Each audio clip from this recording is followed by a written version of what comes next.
In the first few videos, we talked about the ideas of natural capital degradation, ecosystem services, we talked about root causes of environmental problems, but let's now talk about ecology. This is an environmental science course, let's actually talk about ecosystem science.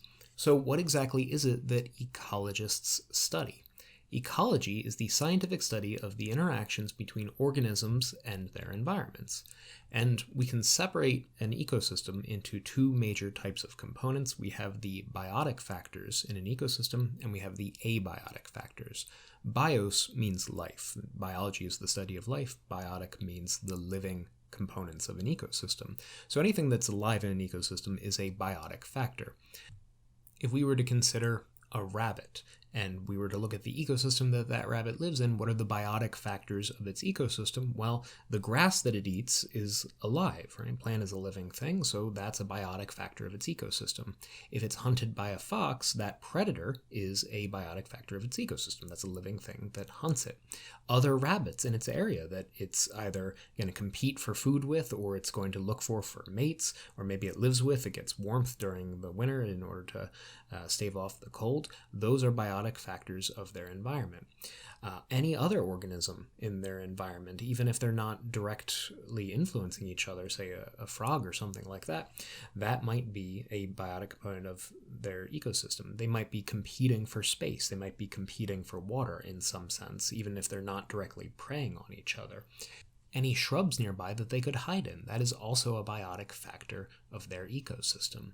So what are the non-living factors of an ecosystem? What are the abiotic factors? Those would include any kind of chemical or physical factor, such as the temperature of an ecosystem. The temperature of a desert is not going to be similar to that of a deciduous forest or a pine forest. The amount of light available in that ecosystem, that's going to alter what kinds of plants you can have in that ecosystem. The amount of water in that ecosystem. Tropical rainforest is going to have a different amount of water from the tundra. The minerals available in that ecosystem. What kind of nutrients are there in the soil? Is there a lot of nitrogen? Is there a lot of phosphorus? If there are a lot of carbon in the soil? How much space or territory is available in that ecosystem? What's the air quality like in that ecosystem? All of these are non-living factors of the environment. And these aren't just ways that we describe ecosystems. Each of these factors influences some of the other factors. So one of the big ones is that the amount of rainfall that a given area gets and its average annual temperature is the biggest determiner of what kind of vegetation you're going to get there. If you have low rainfall and a pretty high temperature with big variations between night and day, you're going to get a desert in that area. And that means the vegetation you're going to get is going to be specially evolved for extremely dry climates. So you're going to get cactuses in that sort of environment. Then you're going to get animals that are specially adapted to be able to survive when cactuses are the only kind of vegetation around. Meanwhile, if you get an area with seasonal changes in the temperature and regular amounts of rainfall year-round, you're going to get a deciduous forest where the vegetation has evolved in order to be able to drop its leaves during the winter and regrow them every spring. And the animals you're going to get are going to be well adapted to that deciduous forest environment. So the abiotic factors have a measure of control over what the plant life is going to be like, and then that influences what the animal life is going to be like. But there are ways in which plants and animals can alter their environment.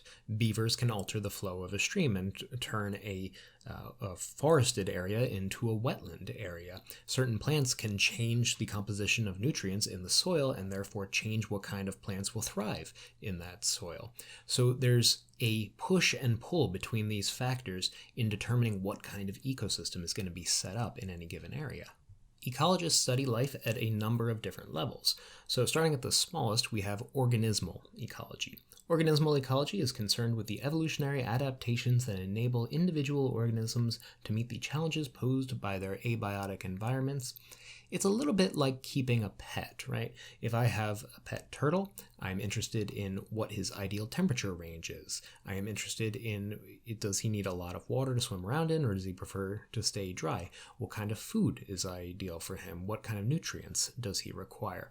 What are the specific requirements that this organism needs in order to not only survive, but to thrive and then reproduce as well? That's organismal ecology, really narrowing down on the requirements of one particular organism. Go a little bit bigger than that, and you get into population ecology, which addresses groups of organisms, all of the same species. So a population is a group of organisms, all of the same species. You're going to want to remember that one. A population ecologist is mainly concerned with population growth and density. How many individuals of this species are in this area right now? Is that more than there were a few months ago, or last year, or 10 years ago, or 20 years ago? Is it currently growing? Is it currently shrinking? And also, is the population density too high or too low? That's the total number of individuals per acre, for example. If it's too high, then they're going to deplete all of the resources in that area. They could, say, overgraze a field and remove all of the food, and then you might have a mass starvation situation for your population. But if it's too low, they might not be able to find mates for each other, and that might mean that their overall rate of population increase is going to slow down in the future, which might make it hard if this is, say, an endangered species population to help recover them. So that's some of the interest of population ecologists, is looking at the size of a population and whether it's growing or shrinking and why.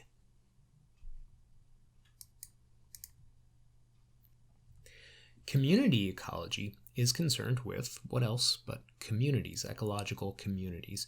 Ecological communities are all of the biotic factors of an ecosystem added up together. So it's all of the living components of the ecosystem, every single population interacting together.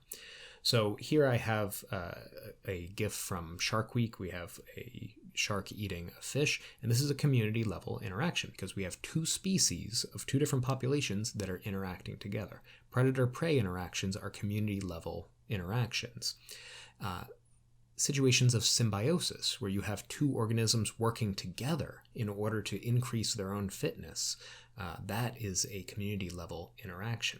For example, if you've ever been watching a National Geographic special and you've seen those birds, the oxpeckers that sit on top of rhinoceros backs and eat the little bugs off them, the rhinoceros gets cleaned and the birds get a meal, that's a symbiotic interaction. It's two different species in the same area interacting together. It's a community level interaction.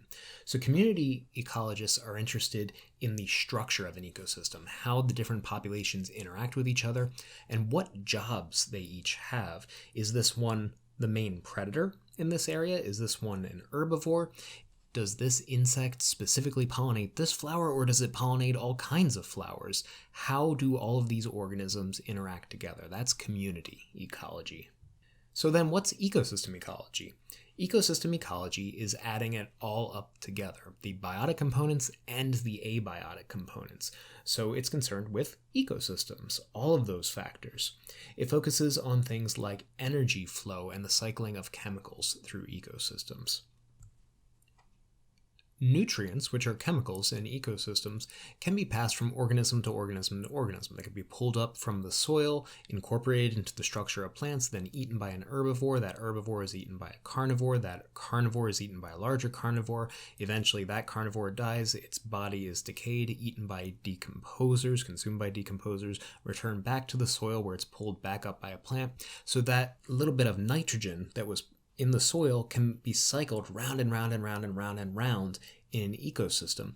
It can even, and we'll talk about this later, be converted through bacteria back into nitrogen in the atmosphere, and then other bacteria can pull it back out of the atmosphere and lock it back into the soil. So it goes from the living realm into the non-living realm, from the air to the soil, all over the place, and cycles round and round and round that ecosystem. Energy, on the other hand, comes usually in the form of sunlight, enters ecosystems in the form of sunlight, which is high quality energy, and it is captured by photosynthetic organisms, anything that is green typically, anything that can do photosynthesis, so plants and algae and blue-green bacteria. Unlike chemicals, energy cannot be used indefinitely. It can't cycle round and round and round, because every time energy is used, its quality is going to decrease a little bit until the point where it becomes unusable. You can't destroy energy, right? The amount of energy you have total remains the same, but slowly it gets converted from usable energy to unusable energy. And that unusable energy is what we refer to as heat. Right? Heat just gets lost to the environment, and eventually it just sort of re-radiates out into space. It gets used up. And this is part of where the heat from our bodies comes from. It's just inefficiencies in the chemical reactions in our bodies. Our metabolism generates a whole bunch of heat from utilizing all the energy of metabolizing our food and using it to move our muscles and pump our heart and do all the processes required to be alive. Once that food energy has been used up, it's converted from chemical energy to something less usable, which is heat, and it's just kind of vented off. Well, the same holds true for ecosystems because they are large biological systems made of organisms like us. So high quality energy enters the ecosystem, but it leaves as heat. So while chemicals cycle around ecosystems, energy flows through, enters and leaves. And this is the topic that a large portion of the rest of Unit 1 is actually going to focus on. First, chemical cycling in terms of biogeochemical processes. The water cycle, the hydrologic cycle it's called, the carbon cycle, the nitrogen cycle, the phosphorus cycle, the sulfur cycle, the way that these nutrients move around ecosystems. And then we're going to talk about energy flow in ecosystems, how energy enters ecosystems, is utilized, and then leaves as heat. In later units, we're going to talk about population ecology and community ecology as well. So before we can talk about ecosystems, let's get a few vocabulary terms sorted out for ourselves, because sometimes people use these interchangeably and they do mean different things. Habitat, ecosystem, and biosphere. The habitat of an organism is where it specifically lives, its specific environment that it prefers to live within its ecosystem. So on the left here, I have an image of a pill bug, Armadillidium vulgare. I almost stuttered over my pronunciation there. I love that scientific name, by the way, the vulgar armadillo, which looks very, very appropriate. This is a kind of crustacean, actually, not an insect. And its specific habitat would be under a log, right? It likes moist, dark places in deciduous forests, so it likes to hide underneath a log.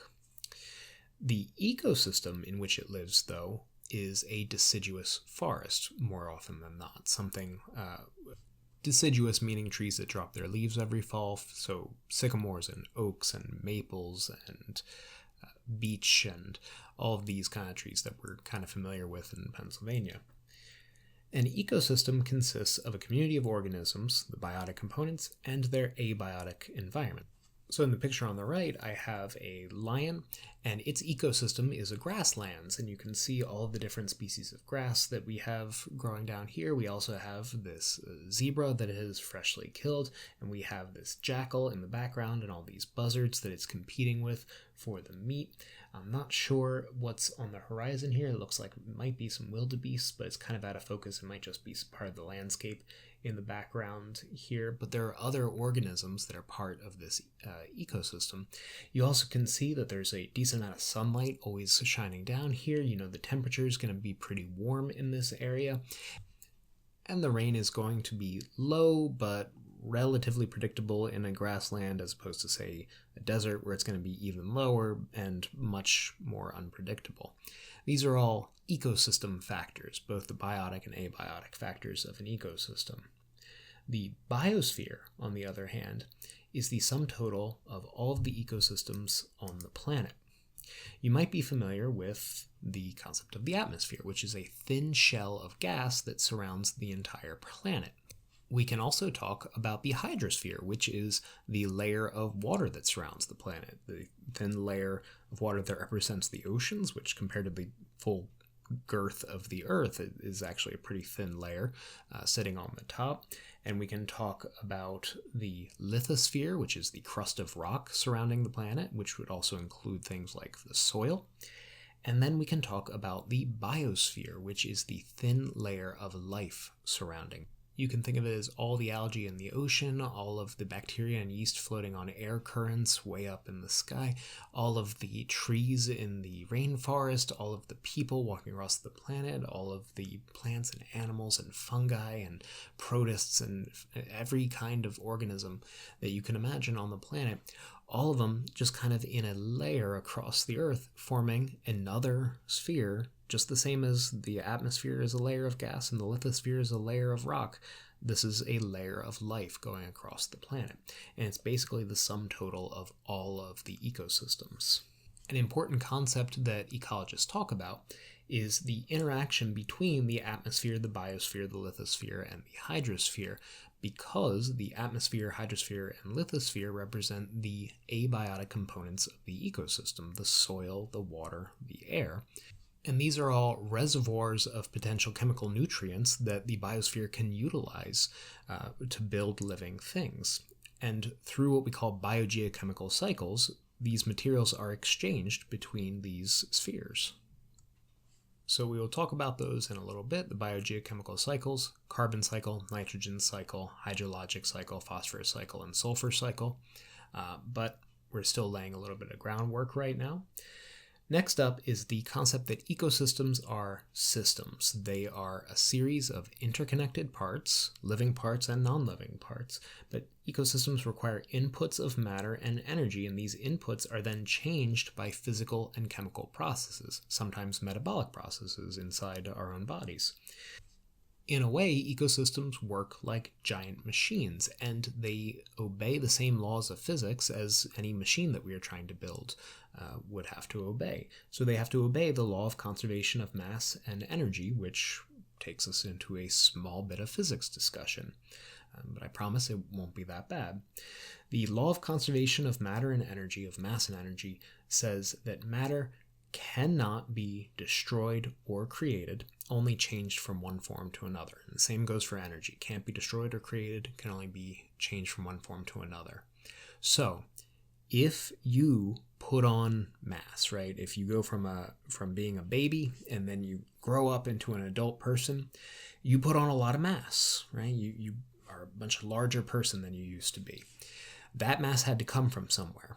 It came from the air you breathe, it came from the food you eat, it came from the water you drink. The physical, chemical material of your body came from the environment that you interact with. It had to come from somewhere. It came from the atmosphere, the lithosphere, the hydrosphere, and the biosphere.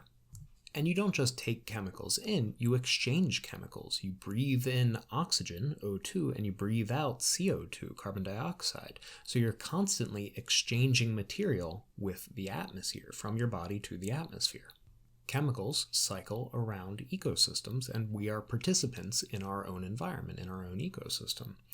Energy, meanwhile, the energy to build you up to that size had to come from somewhere as well, and of course it came from the sun, which allowed plants to grow. Those plants were eaten by herbivores. Maybe you ate the plants, maybe you ate the herbivore that ate the plants, but somehow the energy came from the sun and was used in order to build you up to the size that you are today. And then where did that energy go? Was it destroyed in the process of making you? No, we already talked about it, right? It was converted. It was high quality energy at the beginning, but once it was used, it was converted to low quality energy, which is heat, and that just kind of gets vented off. So it enters high quality, leaves low quality, but it flows through that system. Chemicals are cycled round and round and round, but energy flows through.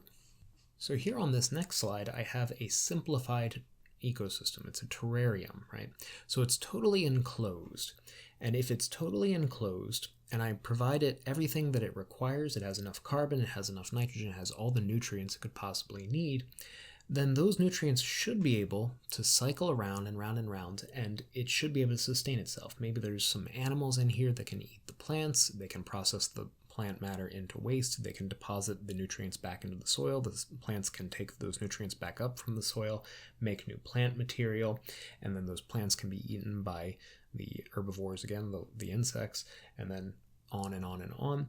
So it can be a totally closed system that could support itself because the nutrients cycle round and round and round.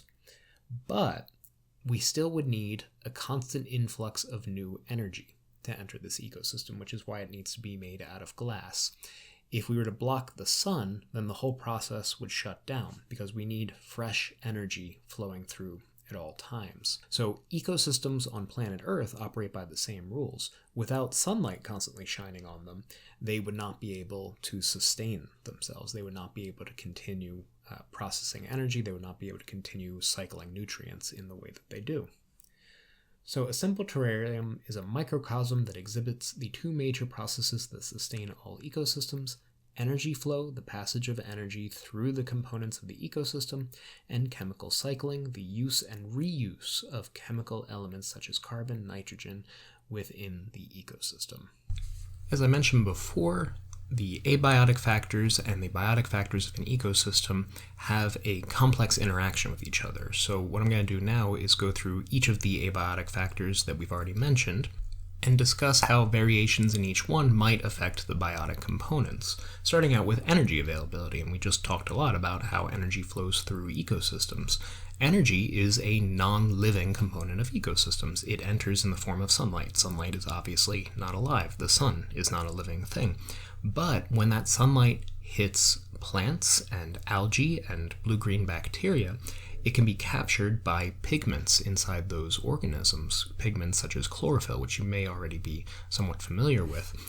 That's the pigment that gives plants their green coloration. And that light energy can be absorbed by those plants. That energy, once absorbed, can be used to power metabolic reactions. In the same way that we get energy from eating our food, plants can gain energy almost like a solar panel, actually very similar to a solar panel if you get into the nitty-gritty of how the process works. And they can convert that solar energy, that radiant light energy, into chemical energy. They can use it to rearrange carbon dioxide and water, carbon dioxide from the air and water from the soil, into sugars. Sugars are just carbon, hydrogen, and oxygen, those three types of atoms that are arranged together in a particular way. Well, carbon dioxide is just carbon and oxygen, water is just hydrogen and oxygen. So using a little bit of energy from sunlight, plants can rearrange those two molecules in order to make a larger sugar molecule. As a byproduct of this, they also make oxygen. And we'll talk more about that photosynthetic process a little bit later on. But what we're interested in right now is the sugar. So radiant energy from the sun, non-living energy, gets locked into chemical potential energy, sugars. And sugars are used in order to build up the plant material. Plants are made out of a number of different organic compounds, but a lot of what gives them their structure is cellulose. Cellulose is a polysaccharide, a kind of carbohydrate that makes up the stringy material that you get in celery. It's a big part of what gives wood its structure. It's what makes plants kind of able to be rigid and stand upright. And that comes from linking together sugar molecules. So the energy from sunlight and the carbon dioxide from the air and the water from the soil are all mixed together in order to create biomass, in order to build up the structure of the plant. And then that biomass is consumed by herbivores, other animals. So we've gone from the non-living realm, the energy in the sun, into the biosphere, right? We've taken energy from the non-living world and we've put it into the living world. And that's what plants and other photosynthetic organisms are good at. We refer to them as producers. They're the interface between the living and non-living realms in ecosystems. They're what allows us to make that transition between those two phases. Now, what this should tell you is if all of the energy in an ecosystem ultimately comes from the sun, then the amount of space that ecosystem takes up, and therefore the amount of sunlight that is shining on that ecosystem, is what determines how much total energy is available to it. So all of the calories that all of the animals are eating, all of the calories that all of the plants need to be able to grow, that comes from sunlight. And you can't have more plants and animals and bacteria and fungi in a given ecosystem than there is sunlight to support that community. Towards the end of the unit, we're going to talk about some of the physics involved in energy transfer between levels of a food chain. When energy is transferred to plants, plants transfer energy to herbivores, herbivores to carnivores, and so on. And we're going to find that it's actually even more limited than it sounds. The total amount of space available for photosynthesis to take place will also determine how many levels of the food chain there can be or what kinds of top-tier predators can exist in that ecosystem. But we'll get to that towards the end of Unit 1.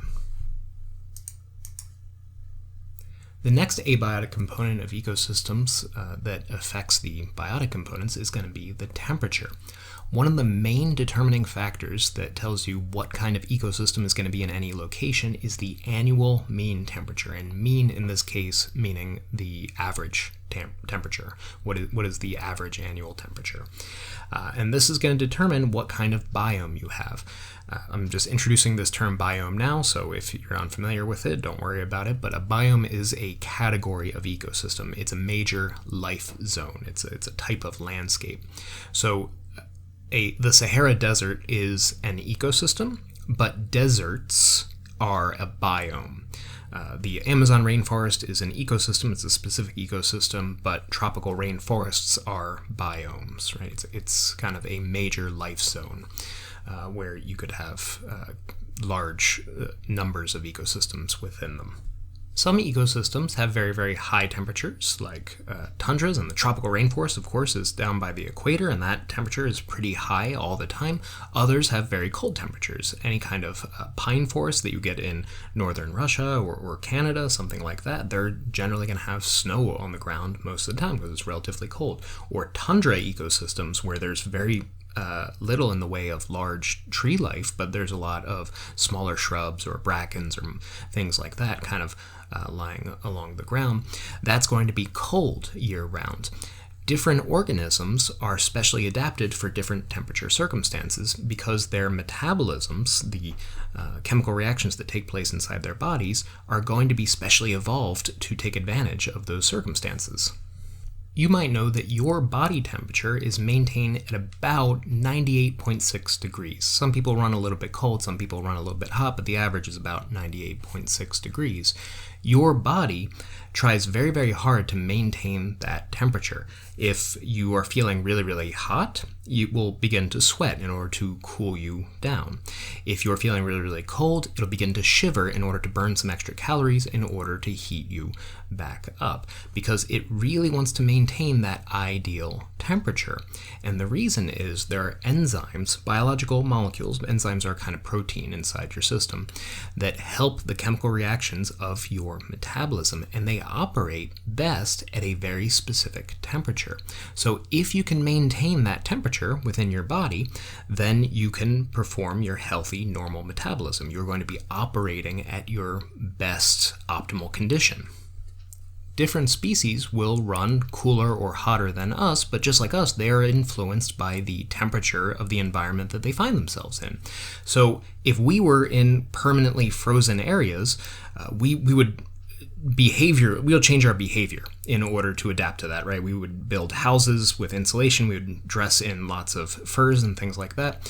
If you are a plant or an animal out in the wild, you don't really have as many options to just change your behavior to adapt. You need to rely on your evolutionary adaptations. So certain species are only going to be able to occupy certain temperature ranges, or else their metabolism is not going to be able to operate correctly and they will not be able to survive in that area. So it therefore should not be a surprise that we find lots of animals with, say, thick furry coats that live in deep burrows, perhaps communally in areas with permanently frozen conditions or low annual temperatures, or that we find a lot more reptiles in warm tropical climates where they don't have to worry about freezing to death on a constant basis. So the temperature is a non-living component of an ecosystem that is one of the strongest determiners of whether or not a species, any given species, plant, animal, fungus, bacteria, whatever it is, can actually survive in that area. And therefore it plays a role in determining what the community of organisms in that ecosystem is. And regardless of how harsh the conditions you find in any given area will be, life will find a way. That's the quote from Jurassic Park, life will find a way. But here's a practical example of that. This is geothermally active water here. This area is geothermally active, and as a result, this water is boiling hot. You can see the steam coming off of it. If you look down here, you see this orange crust forming around the exterior. And that crust is actually mats of bacteria. So much bacteria that you can see it from a distance with the naked eye. Thermus thermophilus, a heat-loving bacteria. Almost no other organism has the specific adaptations to be able to survive in that environment. So the temperature is really determining what the community of organisms there is going to be. Specifically, it's going to be almost exclusively this one type of bacteria that has the correct metabolism to be able to operate at these types of temperatures. Kind of an extreme example, but cool nonetheless.